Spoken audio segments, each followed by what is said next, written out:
Muy buenas noches, señores, bienvenidos de nueva cuenta, ya estamos aquí. Vamos a comenzar, vamos a comenzar. Bendito Padre, gracias. Gracias por este tiempo que tú dispones, Señor, porque es por tu buena voluntad de que podemos realizar este ministerio al cual hemos sido llamados. Gracias por todos nuestros hermanos en la fe que ven estos videos, que se suscriben, Señor, porque todo esto es para la gloria de tu reino. Te alabamos y te bendecimos en el precioso nombre de mi Señor y Salvador Cristo Jesús. Bendito seas por siempre y siempre. Amén. Muy buenas noches, señores. Bienvenidos. De nueva cuenta ya estamos aquí. Y como estábamos atrasados, vamos a aprovechar que hoy es dominguito y vamos a ponernos al día con las lecturas. Estábamos atrasados un día. Así que vamos a comenzar con la reflexión de nuestro hermano Raimundo acerca del versículo del día de hoy, que fue del libro de Isaías, capítulo 6, versículo 8, y escrito está: Después oí la voz del Señor que decía: ¿A quién enviaré? ¿Y quién irá por nosotros? Entonces respondí yo: heme aquí, envíame a mí.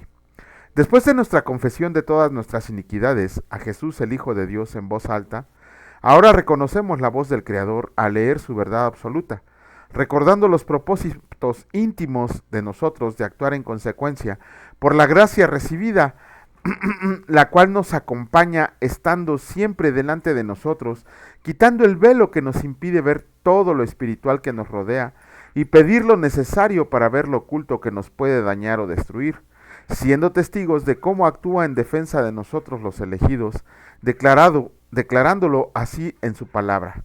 He aquí el Señor, Dios de los ejércitos, desgajará el ramaje con violencia, y los árboles de gran altura serán cortados, y los altos serán humillados. Isaías 10:33. Por lo tanto, estemos preparados, seremos su remanente, porque grande y fuerte es nuestro Dios. Aleluya. Bueno, esa es la reflexión que hace nuestro hermano Raimundo acerca del versículo del día de hoy.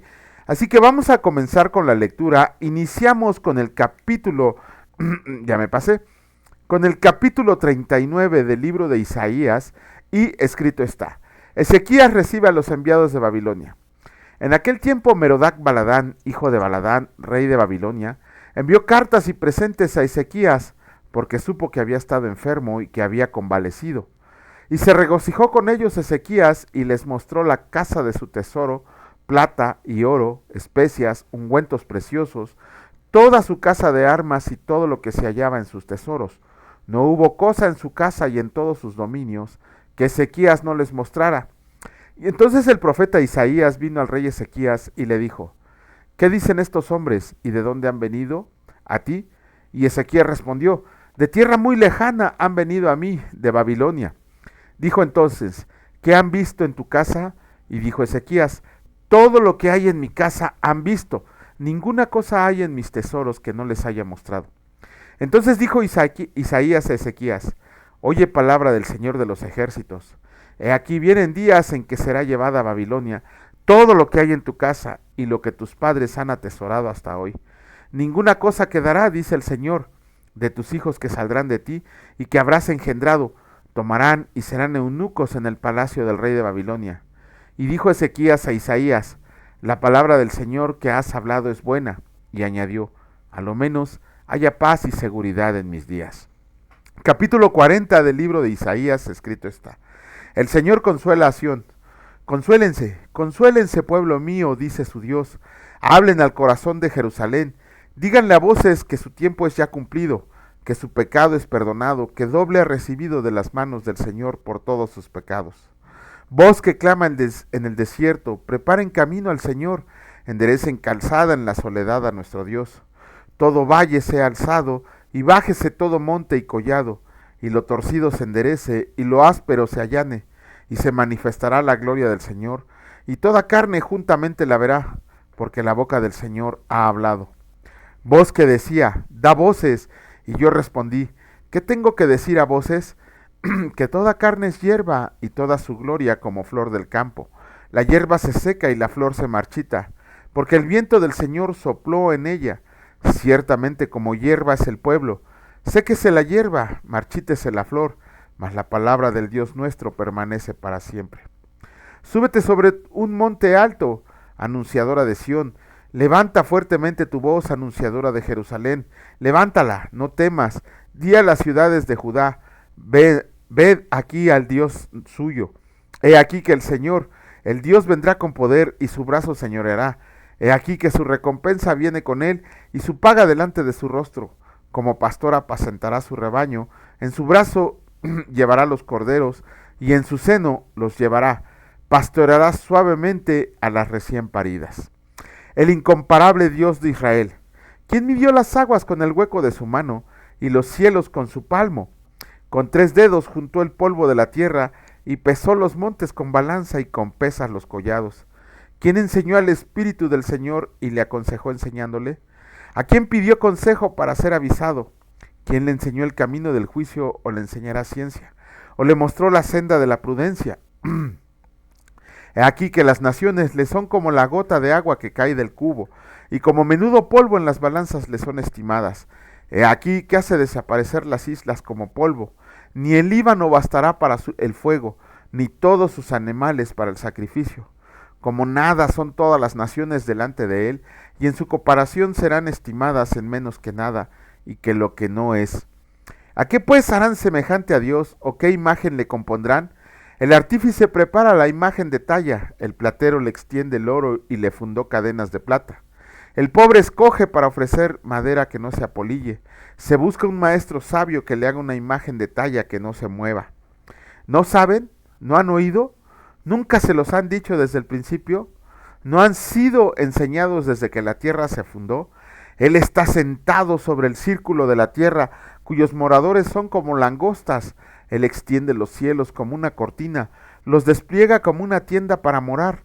Él convierte en nada a los poderosos y a los que gobiernan la tierra hacen como cosa vana, como si nunca hubieran sido plantadas, como si nunca hubieran sido sembradas, como si nunca su tronco hubiera tenido raíz en la tierra. Tan pronto como sopla en ellos se secan, y los torbellinos los llevan como hojarasca. ¿A qué pues me harán semejantes o me compararán? Dice el Santo. Levanten en alto sus ojos y miren quién creó estas cosas. Él saca y cuenta su ejército, a todas llama por su nombre, ninguna faltará. Tal es la grandeza de su fuerza y el poder de su dominio. ¿Por qué dices, oh Jacob, y hablas tú, Israel, mi camino está escondido del Señor, y de mi Dios pasó mi juicio? ¿No has sabido, no has oído que el Dios eterno es el Señor, el cual creó los confines de la tierra? No desfallece ni se fatiga con cansancio, y su entendimiento no hay quien lo alcance. Él da esfuerzo al cansado y multiplica las fuerzas del que no tiene ningunas. Los muchachos se fatigan y se cansan, los jóvenes flaquean y caen, pero los que esperan en el Señor tendrán nuevas fuerzas, levantarán alas como las águilas, correrán y no se cansarán, caminarán y no se fatigarán. Capítulo 41 del libro de Isaías, escrito está: seguridad de Dios para Israel. Escúchenme, costas, y esfuércense los pueblos. Acérquense y entonces hablen. Estamos juntamente a juicio. ¿Quién despertó del oriente al justo? ¿Lo llamó para que lo siguiera? Entregó delante de él naciones y les hizo enseñorear de reyes. Los entregó a su espada como polvo, como hojarasca que su arco arrebata. Los siguió. Pasó en paz por caminos por donde sus pies nunca habían entrado. ¿Quién hizo y realizó esto? ¿Quién llama a las generaciones desde el principio? Yo, el Señor, el primero, y yo mismo con los postreros. Las costas vieron y tuvieron temor. Los confines de la tierra se espantaron, se congregaron y vinieron. Cada cual ayudó a su vecino y a su hermano dijo: esfuérzate. El carpintero animó al platero, y el que alisaba con martillo al que batía en el yunque, diciendo: buena está la soldadura, y lo afirmó con clavos para que no se moviera. Pero tú, Israel, siervo mío eres, tú, Jacob, a quien yo escogí, descendencia de Abraham, mi amigo, porque te tomé de los confines de la tierra y de tierras lejanas te llamé, y te dije: mi siervo eres tú, te escogí y no te deseché. No temas, porque yo estoy contigo. No desmañes, porque yo soy tu Dios que te esfuerzo. Siempre te ayudaré, siempre te sustentaré con la diestra de mi justicia. He aquí que todos los que se enojan contra ti serán avergonzados y confundidos. Serán como nada y perecerán los que contienden contigo. Buscarás a los que tienen contienda contigo y no los hallarás. Serán como nada y como cosa que no es aquellos que te hacen la guerra. Porque yo, el Señor, soy tu Dios, quien te sostiene de tu mano derecha y te dice: No temas, yo te ayudo. No temas, gusano de Jacob. Oh, usted de los pocos de Israel, yo soy tu socorro, dice el Señor. El Santo de Israel es tu redentor. He aquí que yo te he puesto por trillo, trillo nuevo. Lleno de dientes trillarás montes y los molerás, y collados reducirás a tamo. Los aventaré y los llevará el viento y los esparciré el torbellino. Pero tú te regocijarás en el Señor, te gloriarás en el Santo de Israel. Los afligidos y menesterosos buscan las aguas y no las hay. Seca esta sed su lengua, perdón, seca está de sed su lengua. Yo el Señor los oiré. Yo el Dios de Israel no los desamparé. En las alturas abriré ríos y fuentes en medio de los valles. Abriré en el desierto estanques de aguas y manantiales de aguas en la tierra seca. Daré en el desierto cedros, acacias, arrayanes y olivos. Pondré en la soledad cipreses, pinos y hojas juntamente, para que vean y conozcan y adviertan y entiendan todos que la mano del Señor hace esto y que el Santo de Israel lo creó. Dios reta a los falsos dioses. Aleguen por su causa, dice el Señor. Presenten sus pruebas, dice el Rey de Jacob. Traigan anuncienos lo que ha de venir. Díganos lo que ha pasado desde el principio y pondremos nuestro corazón en ello. Sepamos también su postrimería y háganos entender lo que ha de venir. Denos nuevas de lo que ha de ser después, para que sepamos que ustedes son dioses, o a lo menos hacer el bien o mal, para que tengamos que contar y juntamente nos maravillemos. He aquí que ustedes son nada y sus obras vanidad. Abominación es el que los escogió. Del norte levantó a uno y vendrá del nacimiento del sol, invocará mi nombre. Y pisotearé príncipes como lodo y como pisa el barro el alfarero. ¿Quién los anunció desde el principio para que sepamos o de tiempo atrás y diremos, es justo, cierto, no hay quien anuncie, sí, no hay quien enseñe, ciertamente no hay quien oiga sus palabras. Yo soy el primero que he enseñado estas cosas a Sión, y a Jerusalén daré un mensajero de alegres nuevas. Miré y no había ninguno, y pregunté de estas cosas y ningún consejero hubo. Les pregunté y no respondieron palabra. He aquí, todos son vanidad y las obras de ellos nada. Viento y vanidad son sus imágenes fundidas. Bueno, con esto terminamos la lectura de los capítulos de Isaías. ¿Y qué estamos viendo aquí? Primero en el capítulo 40 vemos algo maravilloso, el Dios que es creador de todo, ¿no? El mismo Dios le pregunta a los hombres, con 3 dedos levanto el polvo de la tierra, ¿no? Estoy sentado sobre la circunferencia de la tierra. ¿Quién puso límites al mar, como lo leímos en Jacob? El Señor está afirmando que la creación le pertenece a Él y solo a Él, porque Él la diseñó y Él la construyó. y todavía dice que Él nunca se cansa, Él nunca se fatiga, Él siempre está atento, no como los seres humanos, pero a los que esperan en el Señor les dará fuerzas nuevas como de águila. Eso es que a todos aquellos que estábamos abatidos por el pecado que estábamos cargando, el Señor al quitárnoslos nos dio nuevas fuerzas para cumplir su voluntad. Y ya en el capítulo 40 el Señor reta a los falsos dioses porque ni siquiera tienen vida, son solamente figurillas de yeso, de metal, de plata, oro, pero hechas por manos humanas, que no se levantan, no oyen, no escuchan, no comen, no hacen absolutamente nada. Por eso a veces es increíble cómo todavía hay personas que conforme vamos avanzando en el tiempo y vamos viendo las verdades de la palabra de Dios, todavía se atrevan a adorar cosillas ahí, imágenes y cosas que al Señor le desagrada mucho. De hecho, acuérdense que hasta la avaricia es idolatría para Él. Entonces, eso de andar adorando imágenes que no corresponden a lo que el Señor ha pedido, pues hay que tener cuidado, ¿no? Porque le estamos dando la gloria y la honra que solo merece Dios a piedritas y a imágenes que luego ponemos en altares. Vamos a comenzar con la lectura del capítulo 4 de la carta a los Colosenses, y escrito está: Amos, hagan lo que es justo y recto con sus siervos, sabiendo que también ustedes tienen un amo en los cielos. Perseveren en la oración, velando en ella con acción de gracias, orando también al mismo tiempo por nosotros, para que el Señor nos abra puertas para la palabra, a fin de dar a conocer el misterio de Cristo, por el cual también estoy preso, para que lo manifieste cómo debo hablar. Anden sabiamente para con los de afuera, redimiendo el tiempo. Sea su palabra siempre con gracia, sazonada con sal, para que sepan cómo deben responder a cada uno. Saludos finales. Todo lo que a mí se me refiere, se los haré saber. Tíquico, amado hermano y fiel ministro, y consiervo en el Señor, al cual he enviado a ustedes para esto mismo, para que conozca lo que a ustedes se refiere y conforte sus corazones. Con Onésimo, amado y fiel hermano, que es uno de ustedes, todo lo que acá pasa se los harán saber. Aristarco, mi compañero de prisiones, los saluda, y Marcos, el sobrino de Bernabé, acerca del cual han recibido mandamiento. Si fuera ustedes, recíbanlo. Y Jesús, llamado Justo, que son los únicos de la circuncisión que me ayudan en el reino de Dios, y han sido para mí un consuelo.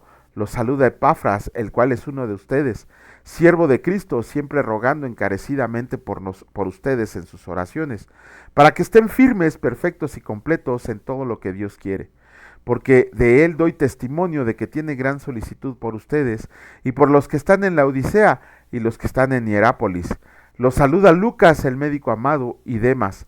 Saluden a los hermanos que están en la Odisea y a Ninfas y a la iglesia que está en su casa. Cuando esta carta haya sido leída entre ustedes, hagan que también se lea en la iglesia de los laodicenses, y que la de la Odisea la lean también ustedes. Digan a Arquipo, mira que cumplas el ministerio que recibiste del Señor. Los saludos son de mi propia mano, de Pablo. Acuérdense de mis prisiones, la gracia sea con ustedes. Amén.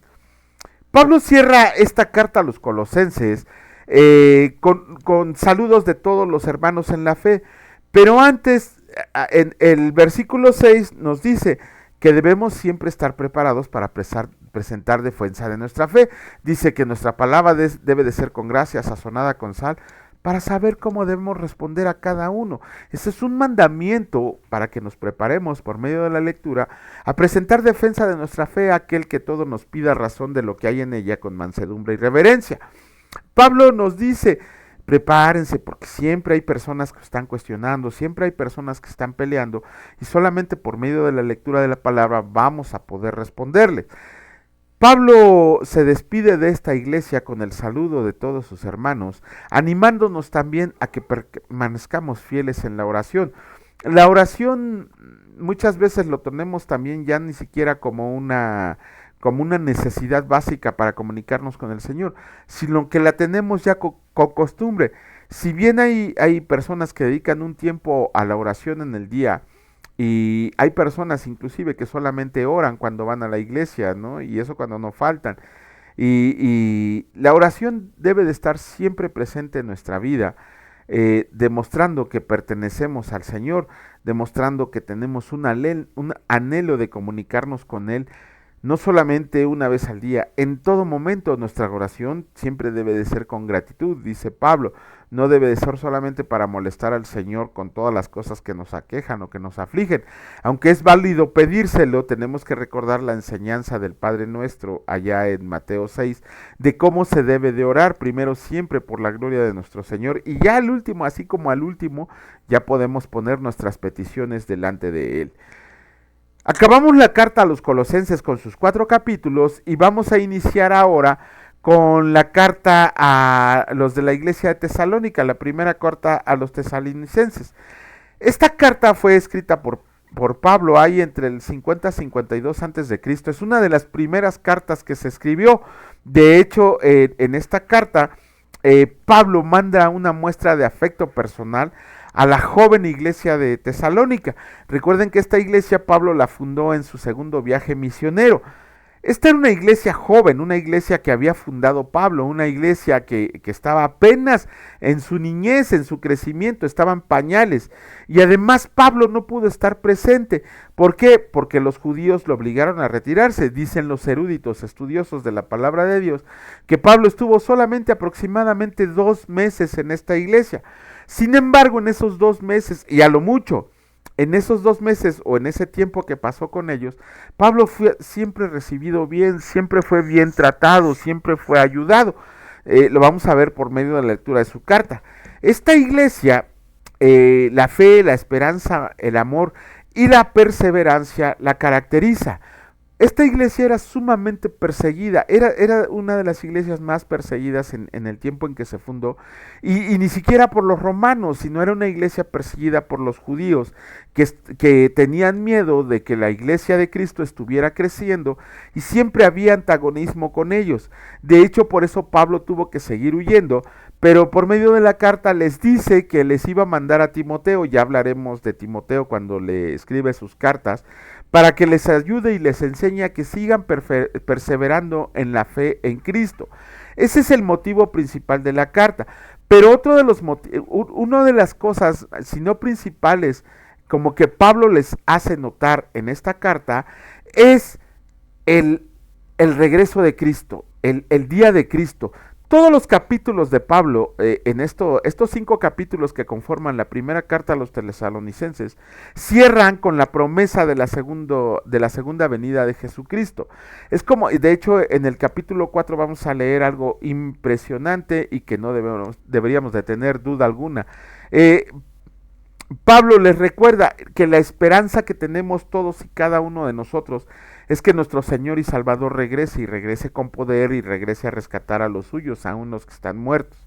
Vamos a ir viendo cómo en el desarrollo de esta carta Pablo va preparando a la iglesia de Tesalónica para la esperanza que hay en nosotros, el regreso de Cristo. Así que vamos a leer el capítulo 1 de la iglesia de Tesalónica, de la primera carta a los tesalonicenses, y escrito está: saludos, Pablo, Silvano y Timoteo, a la iglesia de los tesalonicenses en Dios Padre y en el Señor Jesucristo. Gracia y paz sean a ustedes del Dios nuestro Padre y del Señor Jesucristo. Ejemplo de los tesalonicenses: damos siempre gracias a Dios por todos ustedes. Perdón. Haciendo memoria de ustedes en nuestras oraciones, acordándonos sin cesar delante del Dios y Padre nuestro de la obra de su fe, del trabajo de su amor y de su constancia en la esperanza de nuestro Señor Jesucristo. Porque conocemos, hermanos amados de Dios, su elección, pues nuestro evangelio no llegó a ustedes en palabras solamente, sino también en poder, en el Espíritu Santo y en plena certidumbre, como bien saben cuáles fuimos entre ustedes por amor de ustedes, y ustedes vinieron a ser imitadores de nosotros y del Señor, recibiendo la palabra en medio de gran tribulación, con gozo del Espíritu Santo, de tal manera que han sido ejemplo a todos los de Macedonia y de Acaya que han creído, porque partiendo de ustedes ha sido divulgada la palabra del Señor, no solo en Macedonia y Acaya, sino que también en todo lugar su fe en Dios se ha extendido, de modo que nosotros no tenemos necesidad de hablar nada, porque ellos mismos cuentan de nosotros la manera en que nos recibieron y cómo se convirtieron de los ídolos a Dios para servir al Dios vivo y verdadero, y esperar de los cielos a su Hijo, el cual resucitó de los muertos, a Jesús, quien nos libra de la ira venidera. Bueno, lo que les decía, en estos 5 capítulos que conforman esta primera carta, bueno, cuando se dividió en capítulos, Pablo en el versículo final o en el antepenúltimo, siempre les dice: la fe, la esperanza de nosotros es que nuestro Señor Jesucristo que nuestro Señor Jesucristo regrese, que regrese con poder y gloria, que regrese a nosotros, que regrese a rescatar a los que están vivos y a resucitar a los que están muertos, para poder vivir con Él la vida eterna que nos ha sido prometida, que podamos estar con Él, algunos en el reino milenial, otros directamente en el cielo, pero la promesa que les hace Pablo por medio de esta carta a la iglesia de Tesalónica es que perseveren en su fe con la esperanza de saber que nuestro Señor Dios y Salvador Jesucristo regresará por nosotros, cuando Él así lo decida en su soberanía. No tenemos por qué inventar fechas, no tenemos por qué interpretar señales que no nos conducen a nada. Si bien Jesucristo dio señales, jamás dijo el día y la hora en que habría de llegar. Cuando lleguemos con Daniel vamos a tratar de mostrar cuándo se podrían cumplir los tiempos, porque en la soberanía de Dios Él puede esperar hasta que se cumplan sus promesas, o puede decir dentro de 5 minutos se acaba todo, porque Él es Dios y es Dios soberano y puede hacer lo que Él quiera con su creación. Esa es la verdad. Entonces, bueno, pues con esto terminamos la lectura del día de hoy. Mañana, si Dios lo permite, aquí estaremos. Bendito Señor y Dios Padre Todopoderoso, Gracias porque sabemos que nuestra esperanza está depositada en tu pronta venida, Señor. Sabemos que si no te vemos aquí en vivo y a todo color, te estaremos viendo desde el cielo, te estaremos viendo, Señor, en las bodas del Cordero. Si estamos vivos, tú nos arrebatarás para estar juntamente con todos los ángeles y con todos los que alaben tu nombre, con todos los hermanos en la fe, con todos los mártires que están exigiendo justicia, Señor, a los cuales tú ya les dices pronto. Te agradecemos, Señor, porque nos sigues manteniendo con fuerza y con esperanza de leer tu palabra, de escuchar tu palabra, y porque cada día somos más los que nos preocupamos, los que sabemos que tenemos que hacer tu voluntad. Gracias, Señor, por todas estas bendiciones, por proveernos, por bendecirnos, por cuidarnos sobre todo, Señor. En el precioso nombre de tu Hijo Cristo Jesús. Amén. Que Dios les bendiga, señores, y que la paz de Jesucristo reine en su vida y en sus corazones y sobre todo en su hogar y su familia. Si Dios lo permite, nos vemos el día de mañana. Cuídense mucho. Hasta luego.